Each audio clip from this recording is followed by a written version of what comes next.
हमारे सामने जो भी दिखाई पड़ते हैं सब देवी और देवता है, अलग से और देवी देवता कहीं भी नहीं है।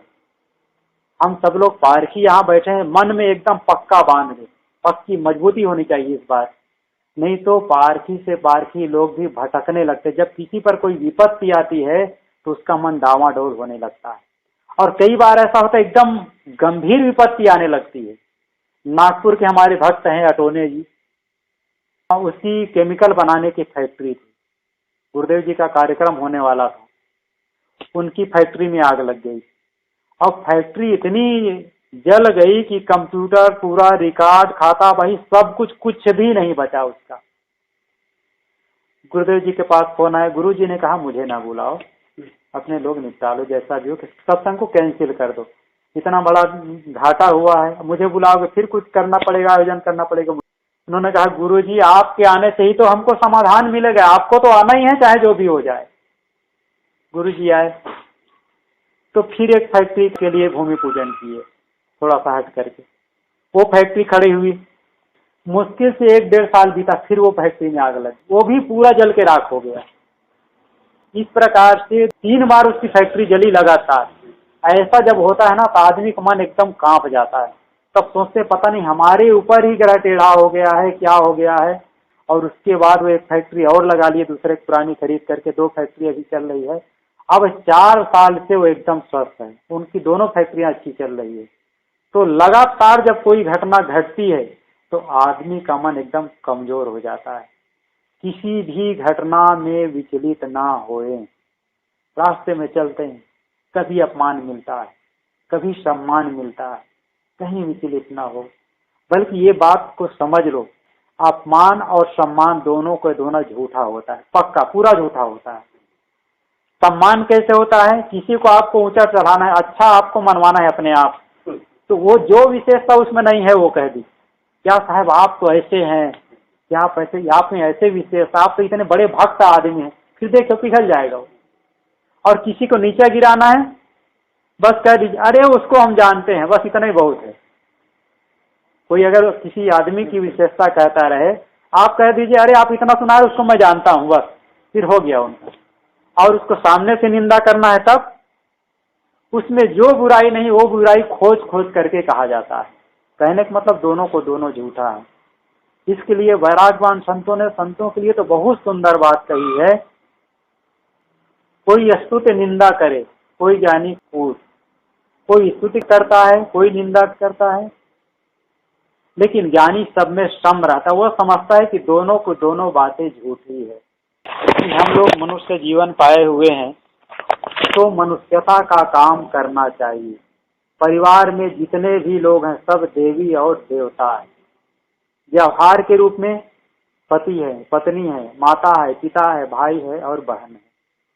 लेकिन हम आध्यात्म दृष्टि से देखें तब कोई न हमारो जगत में न हम काहू के मीत, सत्संगति प्रताप बल रहे मोह गढ़ जीत। हमारा कोई भी नहीं है, सब एक दूसरे से इकट्ठे हुए जीव हैं, और हमारा काम है बस जहां हम रहते हैं एक दूसरे की सेवा कर दे, उसका सहयोग कर दे, इतना ही काम है। भरे परिवार को छोड़ करके माता कहीं पर उठ करके चल जाती है, कहीं पिता शरीर छोड़ देता है, जवान पत्नी को छोड़ करके युवक चला जाता है, कहीं युवती चली जाती है, इसका कोई ठिकाना है? आध्यात्मिक रूप से हम समझे हम केवल एक इंसान है, केवल एक जीवन, और हमारा प्राप्तव्य है हमारी अंतरात्मा। जब हमारा जन्म हुआ था, आप लोग कल्पना करें, विचार करें, जिस दिन हमारा जन्म हुआ था हम दुनिया में अकेले आए थे, और जिस दिन शरीर छूट जाएगा हमको अकेले ही जाना पड़ेगा। अब बीच में ये पारिवारिक रिश्ता है, तो ये इस बीच के रिश्ते को भी बीच का मानो, हल्का मानो, गहराई से ना मानो।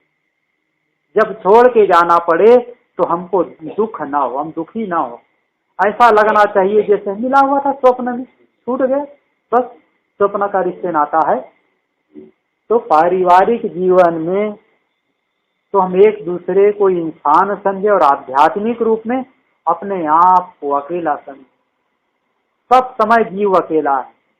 कैसे अकेला है? पति और पत्नी दो ही हैं मान लो घर में, दोनों का अर्धांग अर्धांगिनी कहा ही जाता है, मैं कहा ही था अभी।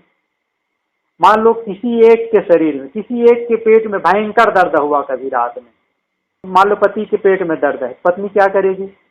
तेल निकाल करके मालिश कर देगी।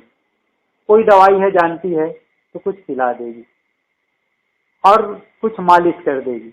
इसके अलावा और क्या कर पाएगी? इतना ही तो हाथ बटाएगी। लेकिन इतना सब करने के बाद क्या अपने पति के पेट के दर्द को आधा बांट सकती है? कोई नहीं बांट सकता। अगर पत्नी के शरीर में दर्द है तो पति नहीं बांट सकता है, हुआ ना अलग। एक ही बिस्तर पर है, एक ही कमरे पर, लेकिन कोई बांट नहीं सकता है।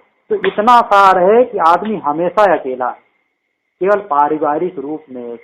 अब पारिवारिक रूप में है तो हमारी अपनी अपनी मर्यादा है। बेटी की जब पहले विदा करते थे, माताएं विदा करती थी, तो बेटी को कुछ संदेश दे करके जाती थी। जानते हो या जानते भी हो, जो भी है, थोड़ा मैं कह देता हूँ इसको प्रसंगानुसार, आप लोग यही प्रारंभिक जीवन में ही। इसलिए एक भजन है इसके लिए, कबीर साहब ने भी कहा है ये लड़कियों के लिए कि माई मैं दोनों कुल उजियारी। बहू जो है मायके और ससुराल दोनों की प्रकाशिका होती है। बहू की जिम्मेदारी ज्यादा होती है। बहू अगर ससुराल में अच्छा रहती है, उसकी मायके की भी प्रशंसा होती। देखिए अमुक घर में बहू आई है, अमुक गांव की, कितनी बढ़िया रहती होती है। इसलिए दोनों कुल, अगर यहाँ अच्छी रहती है तो यहाँ भी सम्मान पाती है और वहाँ वालों के लिए भी वो यश का काम करती है। तो जो समझदार माँ होती है वह अपनी बेटी को समझा करके भेजती है। इस प्रकार एक भजन है, तू लक्ष्मी मेरे आंगन की, जा मेरी बेटी नगरी साजन की। माँ अपनी बेटी को संदेश देकर के भेज रही है। साथ रहेगी माँ की दुआएं, दूर रहेगी सारी बलाएं। नन्ही सी कली मेरे उपवन की, तू लक्ष्मी मेरे आंगन की, तू लक्ष्मी मेरे आंगन की, जा मेरी बेटी नगरी साजन की। नींद की जैसी दौलत खोई, जब तू सोई तब मैं सोई। माँ कहती है कि हे बेटी, जब तुम छोटी थी तो मैं नींद की जैसी दौलत को खो दी। लड़का भी है तो उसके लिए भी यही बात करती है। जो बच्चा छोटा होता है तो माँ की कितने दिन तक नींद नहीं आती है। नींद की जैसी दौलत खोई, जब तू सोई तब मैं सोई। यही है कहानी तेरे बचपन की, जा मेरी बेटी नगरी साजन की। बाबुल का है बस यही कहना, लोक लाज इज्जत है गहना। लाज बचाना मेरे असवन की, तू लक्ष्मी मेरे आंगन की। सब कुछ है अब साजन तेरा, कुछ भी नहीं है कि तुझ पर मेरा। तू राधा अपने मोहन की, जा मेरी बेटी नगरी साजन की। राह वफा में बेटी संभलना, अंतिम बात इसमें कहती है माँ जो है, राह वफा में बेटी संभलना। अब उस घर से मर कर निकलना, अर्थी सजेगी तेरे अर्चन की। तू लक्ष्मी मेरे आंगन की। माँ कहती है कि हे बेटी, तू मेरे घर की लक्ष्मी रही है, अब तक जब तक रही है लक्ष्मी बन करके रही है, और अब तुम ससुराल की लक्ष्मी बन करके जा रही हो। तो क्या करना?